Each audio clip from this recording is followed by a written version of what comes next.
Hi folks, welcome to our first review session for statistics.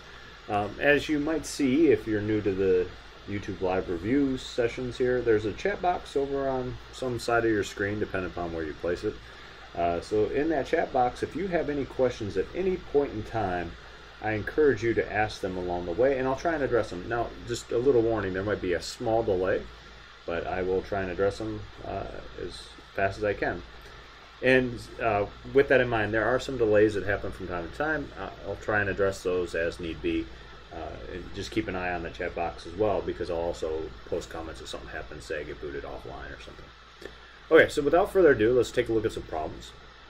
So we're going to begin with archaeologists plan to examine a sample of 2-meter square plots near an ancient Greek city for artifacts visible in the ground.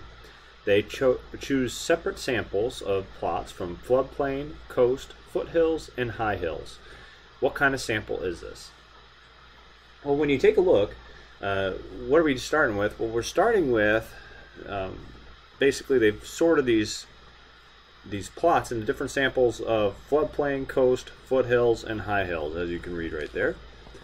And so with that in mind, what's actually happening? Well, we've put them into some grouping. And then from each grouping, look what we've done.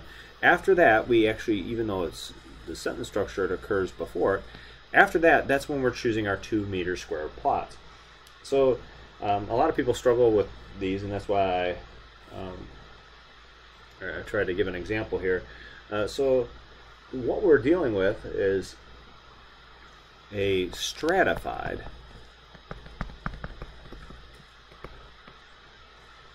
you might hear stratified random sampling or stratified sample. That's essentially what we're pulling. And the big difference, what a lot of people struggled on, was this one in clustered, so I tried to include one here that deals with that. If it was clustered, we would just take the random samples being the clusters themselves. So we'd take a random sample of, and it might turn out to be floodplain, coast, foothills, and high hills. And that would be our grouping all together, all that information, and assuming there was others. But no, we started here with the floodplain. We're going to get a 2-meter square, 2-meter square plots. And then we're going to do coast, we're going to do a 2-meter square plot, and then foothills do a random 2-meter square plot, and high hills and do a 2-meter square plot. And so that's why we're dealing with a stratified sample there. So moving on to another one, what's happening with this case? We have Doritos is testing to see if the machines are overfilling the bags. In order to test these machines, employees begin by selecting the 7th bag on the conveyor belt and check every 20th bag afterwards to weigh the contents of the bag. What type of sample is being used? Well, notice we're starting, granted it starts at the 7th bag, but then we're going every 20 bags. So we're starting, it goes 7, then the 27th bag, then the 47th bag, then the 67th bag, and so on and so forth, right? So with that in mind, you're picking up essentially every kth item is what this is kind of dealing with, and the K value is actually equal to 20 in this case. And that tells us that this is a systematic sample. And that's all these problems are. When you're trying to determine the type of sample, you just got to read through, okay, what's the materials that we need? Okay, which one satisfies what conditions? So keep that in mind when you're taking the test and all that stuff. Obviously, I didn't cover all of them. I mean, you have simple random sample. I mentioned clustered sampling, and the list goes on and on. But just try and look through each sample and see which one fits which case. And I'd say the biggest one to distinguish between is stratified and clustered sampling. Samples of a convenience that'll be, hopefully, you can check and see that they really don't have any options and they kind of just choose what's convenient as best they can, and so on and so forth. So, but there's quite a few different samples. Just try and use the wording to the best of your ability, and hopefully you'll do well on those. Okay, so now moving forward, we could do graphs all day long and spend the whole time there.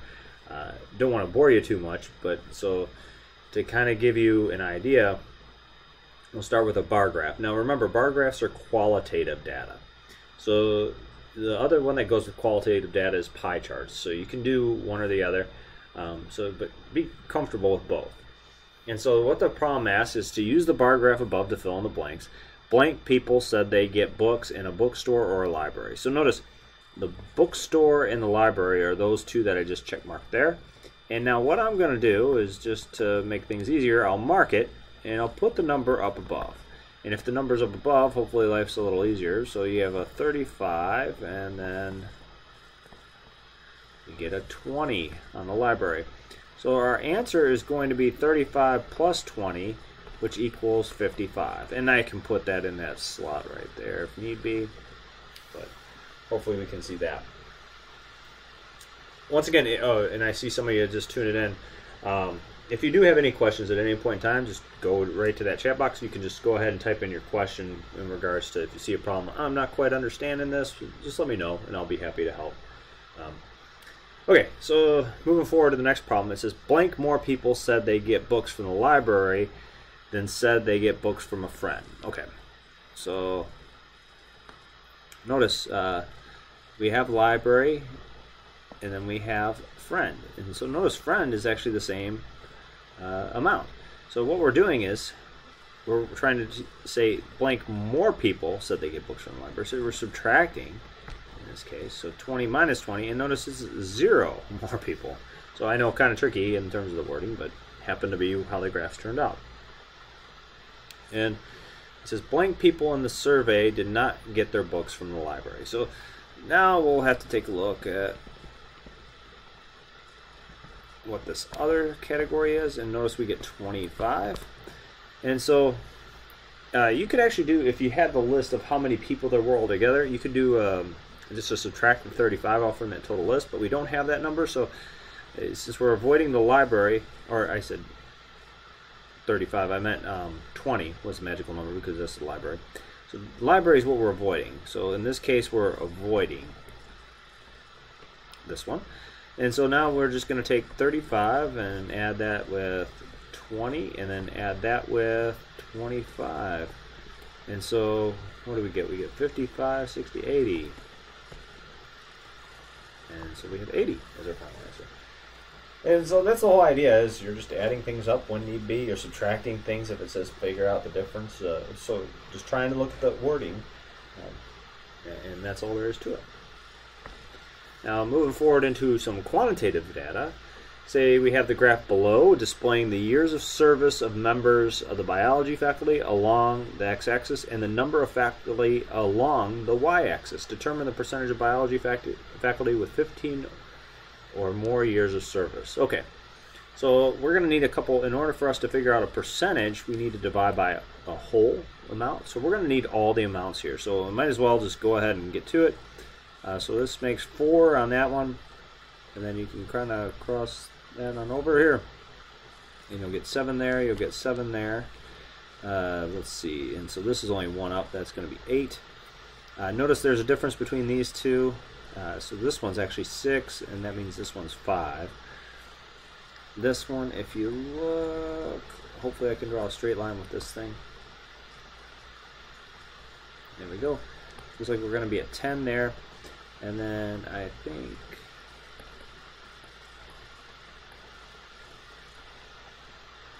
that looks like 3 right there. Okay, so the total number of faculty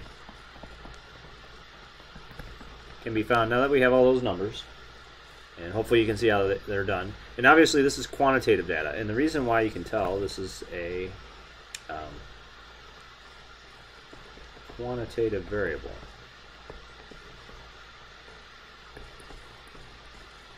Appearing right there.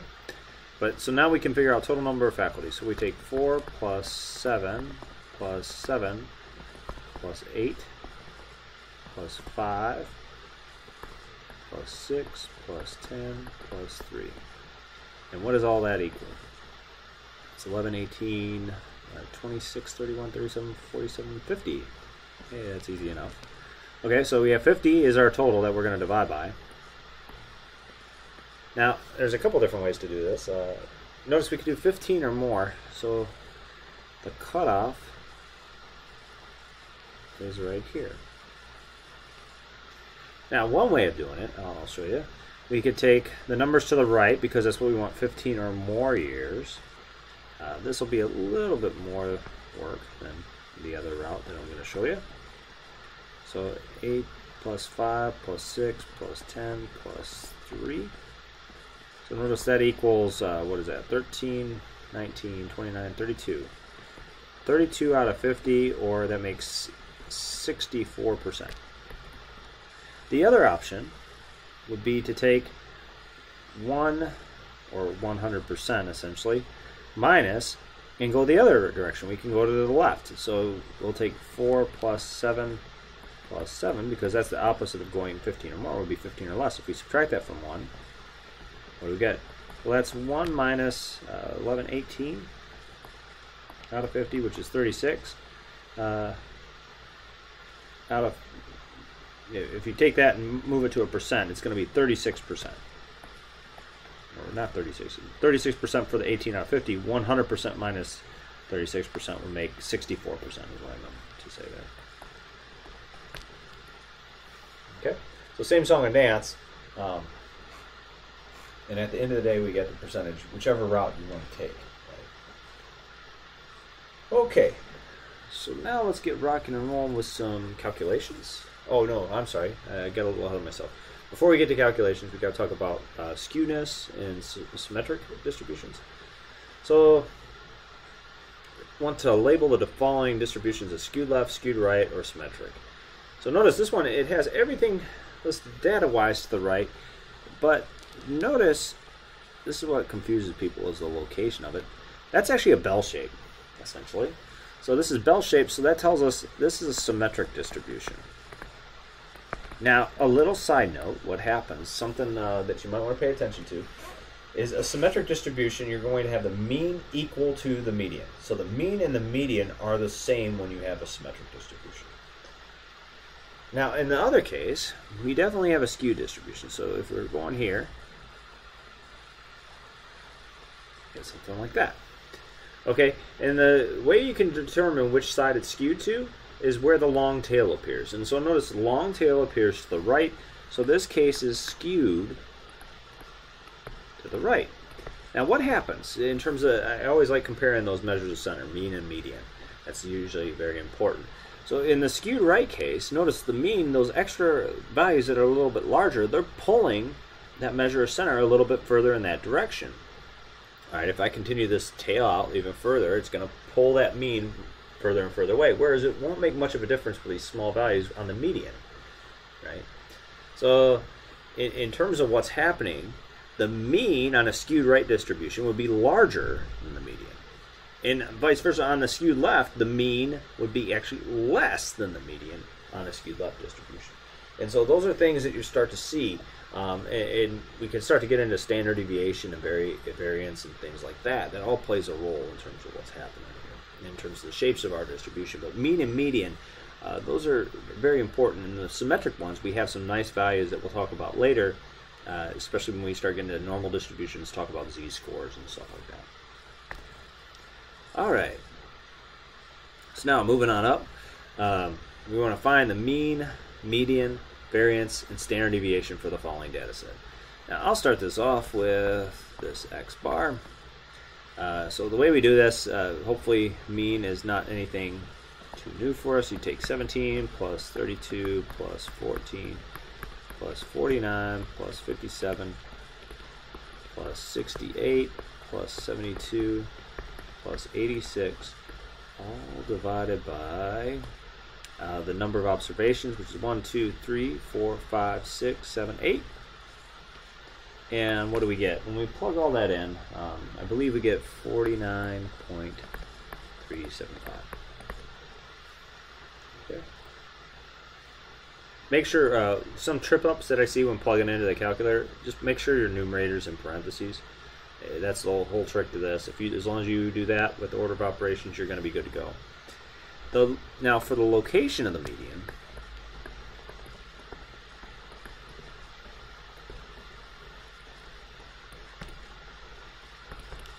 you're going to find n plus 1 divided by 2, where n is the number of observations. So in this case, n is 8. 8 plus 1 divided by 2, so that means it's in the 4.5 spot. Okay, so in order for us to do that, we got to actually list these out in increasing order. So we'll start doing that. 14, then I believe 17 is next on our list. And I believe we have 32, 49. Oh, and the rest look like they're in order. 57, 68, 72, and 86.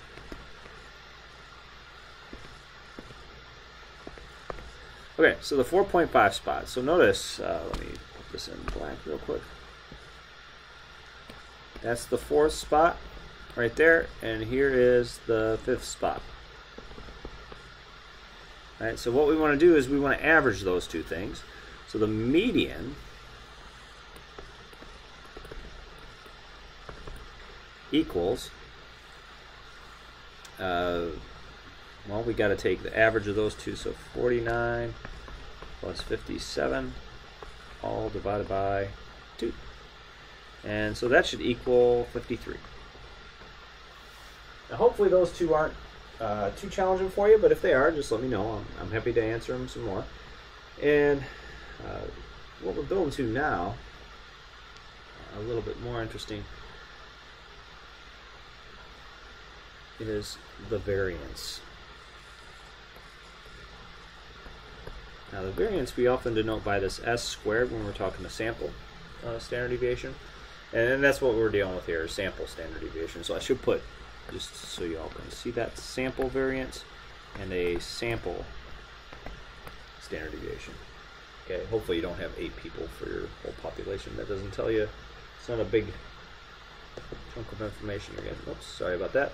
Went to the wrong one. So now for this, I'm actually going to take a different approach.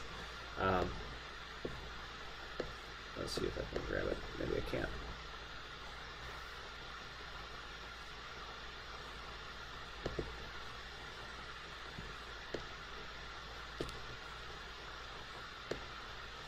Ah, there we go. Okay, now we're rocking and rolling. So how can we work with this to solve some things? Well, this can give us a couple pieces of information really quick, and the big one will be the standard deviation. And the way we do this, we go to stat, and we're going to actually start to make a list. And the list that we'll include is our numbers. Now you can have them in order, or you can just put them in as we had them in the original spot. So we have 17, we have 32, and please double check me, make sure. It's kind of tricky to type.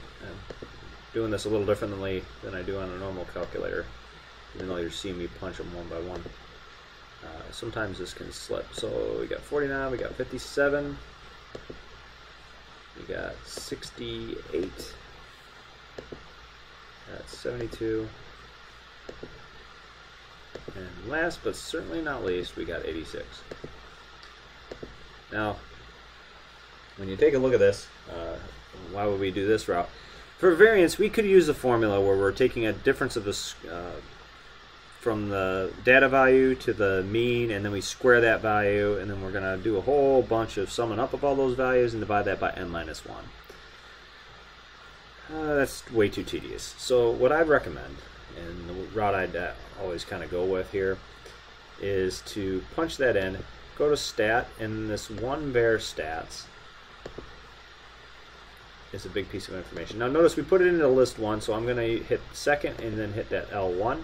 So you should see L1 appear there. I'm using the list. If I put it in L2, I'll just put L2 right there. But once I hit enter, notice the first value we have right away is X bar, right? And so we have that, and we have the sum, and then this S stands for something, okay? The thing that stands for, that S of X, that's the standard deviation. And so what we can do, if we find that the variance, all we need to do is square that value. So I'm going to type that whole value in, 26.34896.311, and then we're squaring that. So square it, and notice we get our answer of 694.2678, right? So if I round that, 694.268. And from this, we have our standard deviation.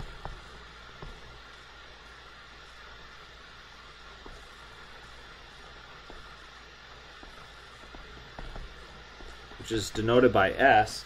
And you saw before we had 26.3489.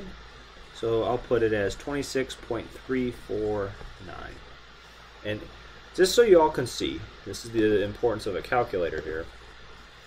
Oh, wrong one. My apologies. Let's get that back up, and let's get the calculator back up.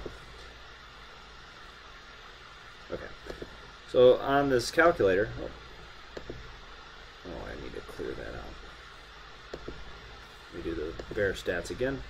So if I go to calculate, I go var stats, go second, L1, I hit enter, and notice I can still go down, and notice every time I'm going down I get the minimum, I get the first quartile, I get the median, I get the third quartile, I get the maximum.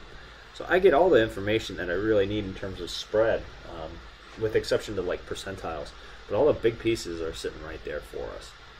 So kind of convenient, and lets you see how calculators can help us out. Now where calculators don't help us out are questions like this next one, especially when most of our data sets are going to be a lot larger. The values, they can be, if we have software, it would be nice. But in terms of calculators aren't going to be as nice. And I'll show you what we mean here. So we have 32 students from a quantitative skills and reasoning class took an exam with 4 students scoring a 45, 10 students scoring a 62, 2 students scoring an 80, 9 students scoring a 91, and 7 students scoring a 97. Determine the mean and median scores. So notice this says 4 students scoring a 45. So what does that mean? That means we have a 45, a 45, a 45, a 45, and then 10 students scoring a 62. So you have 62, and so on and so forth, right? So an easier way for us to do this, if we're going for X bar right away, well, notice there's 4 45, so rather than write 45 plus 45 plus 45 plus 45, we can just write 4 times 45, right? Plus, how many 62s are there? Well, there's 10 of those, so 10 times 62. Plus, how many students are scoring an 80? Well, we have 2 students scoring an 80. 9 students scoring a 91. And then 7 students scoring a 97. Let's make sure I didn't miss any. Hopefully that equals 32. 14, 16, 25, 32. Perfect. Okay. And then so all this, there's 32 students. You can see that right from the get-go. 32 students. All of this is divided by 32. Okay. So when we actually, you can type it into a calculator. You can go ahead and do that. But so if you're getting that, we'll go and take the top number, which becomes, give me 1 second here and I'll tell you exactly, it's 2,458 divided by 32. And so our final answer for this problem is 76.81%. If I'm rounding 2 decimal places, right? I might have to round 3 or 4, but 8125 is the actual number. Now, in terms of the median, you can start with the location of the median. And we know there's 32 students. So it goes 32 plus 1 divided by 2. And so that would be 16.5. So we need our 16th and 17th student. So notice the 45, this is in the 4th position. That would make 62 in the 5th position. If we continue that on, 62, you have 10 of those. So 5th, 6th, 7th, 8th, and you go all the way up to 14. Right? Then the 15th would be what? Well, we have 2 students scoring an 80, so 15th is that, and so is the 16th. So this is the 16th student right there. And then you have a student scoring a 91, that's the 17th position. Remember, we take the average of those two when the median's stuck right in between. So the median equals, we'll take 80 plus 91 divided by 2.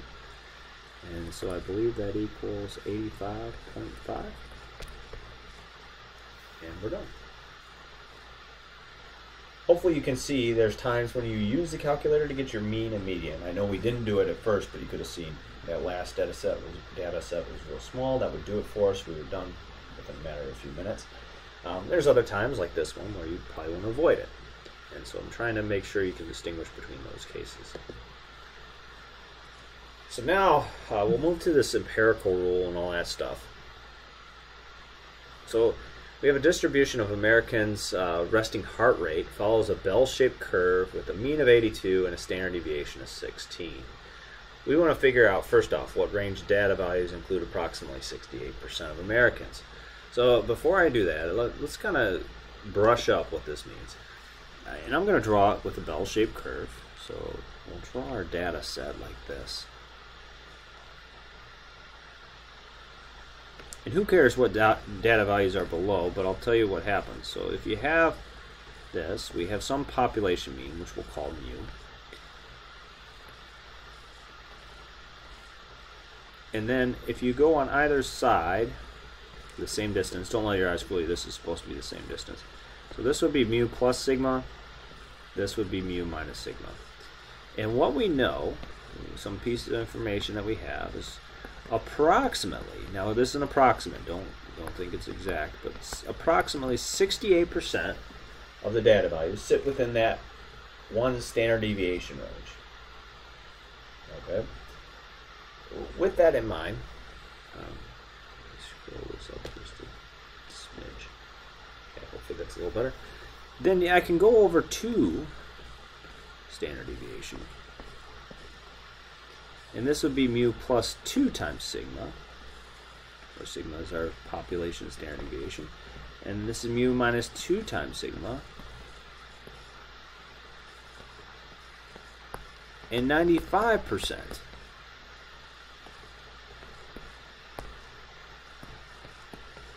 of the data values lie within this range. And by the time you get to 3 sigma, you're talking 99.7% of the data values lying within that range.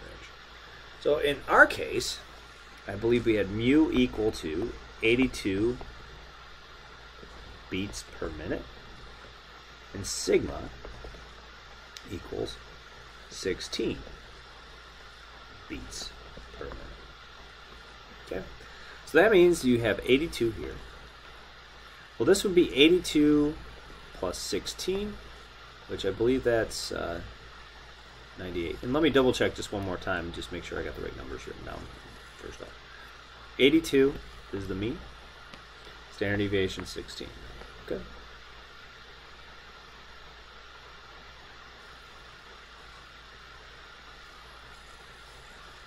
So notice now, by the time I get to mu plus 2 sigma, that would be 82 plus 2 times 16, or 82 plus 32, and 82 plus 32 would be 114.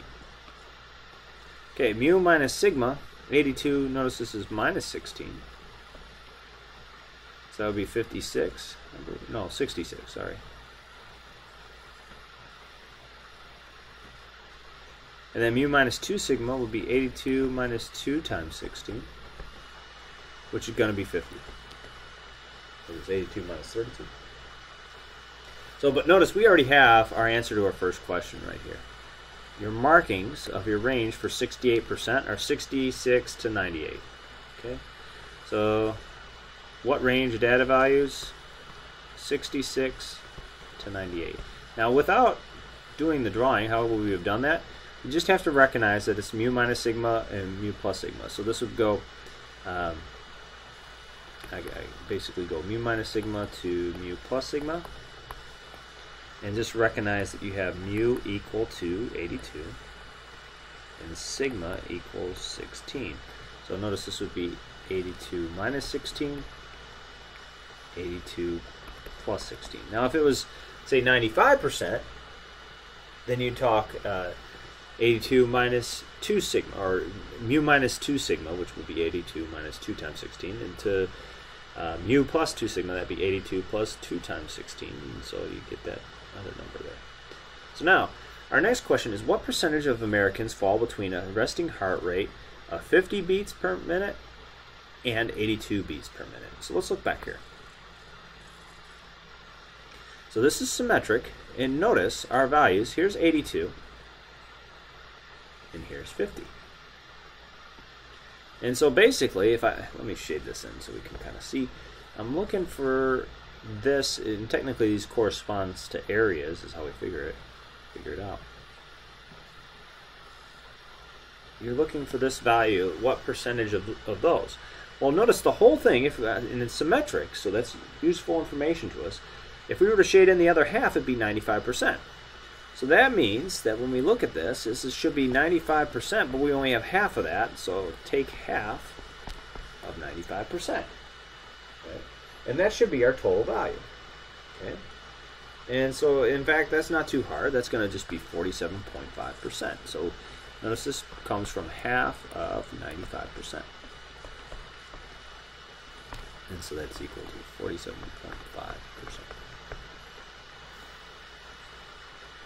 Okay, with these sort of things, you can also get z-scores and all sorts of business like that. So what is a z-score associated with a resting heart rate of 117 beats per minute? There's a z-score formula. It's going to be useful in normal distributions. You're going to use it a ton. So the formula goes x minus mu divided by sigma. Right? X stands for the data value, or observed data value. Mu stands for the population mean. Sigma stands for just that's population standard deviation. So in our case, we have x is 117 beats per minute. That's our data value. So 117 minus our mu, which is 82. Make sure to put that numerator in parentheses when you type it into the calculator, and you divide that by 16. Now usually we round just 2 decimal places on these, but it'll specify in your exam if need be. Okay, so our final answer to this one is, and as I said, we're going to round 2 decimal places, so it's 2.1875. That's 2.19 is what it approximately is, and that's our final z-score. Okay, z-scores are going to be really useful. You're going to have to convert everything through z-scores pretty much. And so in our other case, we're looking for the data value. It gives a z-score of negative 1.3. So notice we use the same formula, z equals x minus mu, all divided by sigma. But that leads to, you can take a look at the data value, is what we're looking for. So x is what we don't have, but we do have the z-score. So you get negative 1.3 equals x minus, our mu is, what did we say, 82? And all that's divided by 16. So first off, multiply by 16 on both sides. You get negative 1.3 times 16 equals x minus 82. And you can carry that out now, or you can just kind of solve for it in a second. We'll put negative 1.3 times 16. Notice we need to add 82 to both sides, so plus 82. This is your college algebra coming in handy. And so now we have a good old-fashioned value. So we go negative 1.3 times 16 plus 82. And we have our answer. Our observed value is 61.2. And it's beats per minute. We're talking heart rate. All right. Any questions? I know that was a lot of stuff getting spun at you there. So if you do have any questions, once again, there's that chat box. Please go ahead and ask on that. And without seeing any thus far, but it doesn't mean there might be a delay, so just let me know. We'll move on to that final question. Compute the 20th percentile of the following data set.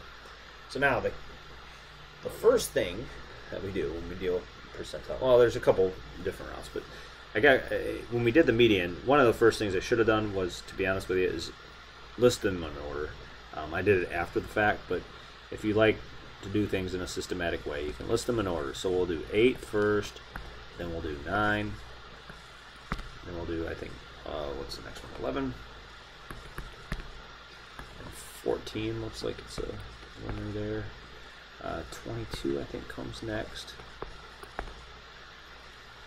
Okay, so with 5, and then we got 34, and then 36, and 52, 53, and 67. So now for the location of the 20th percentile. Now, your book does it one way, I'll be honest with you.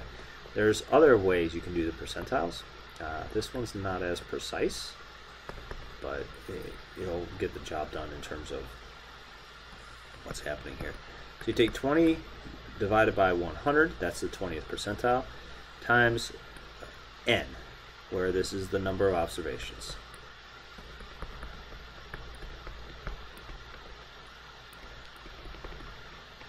Now this is where it'll differ than some of the other texts that you'll read, so just keep that in mind. This is how your book kind of goes about it.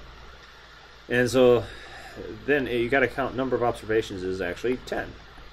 So that means the location of the 20th percentile is 2. Well, kind of. Since that's a whole number, the way your book does it,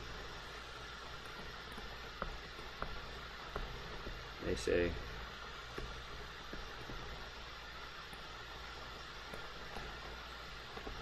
all you need to do is average the second and third position.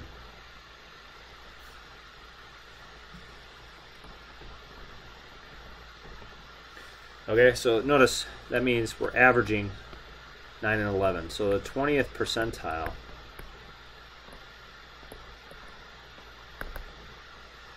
you take 9 plus 11 and you divide by 2. And so notice we get an answer of just 10, which surprisingly enough is the number of observations. That's just coincidence here. So be aware, there's another scenario. If you do end up with a decimal, let's say you end up with a decimal, what do you do, right? Well, the fix for that case is you just round up to the next value and you take that data value. So this is where you have some differing things. Take the time, write down the rules, and then you practice the rules, and it does get a lot better. And I have videos if you want, if you're interested in learning a more precise method. It'll be different answers, to be honest with you. But there is a much more precise methodology here. And it coincides with how you calculate a median, because a median is technically a 50th percentile, so you can kind of keep that in mind. It's just a slight variation in terms of your decimals, too. So you'll have more decimals involved most of the time. But so that's it for today. Obviously, this isn't going to be all the questions that you see, but it gives you an idea of ballpark what you can expect come exam time. And hopefully it gets you ready for that exam. I wish you all the best of luck when that exam time does come, whenever you decide to take it. If you have any other questions in the meantime, do not hesitate to ask. You all have my email. So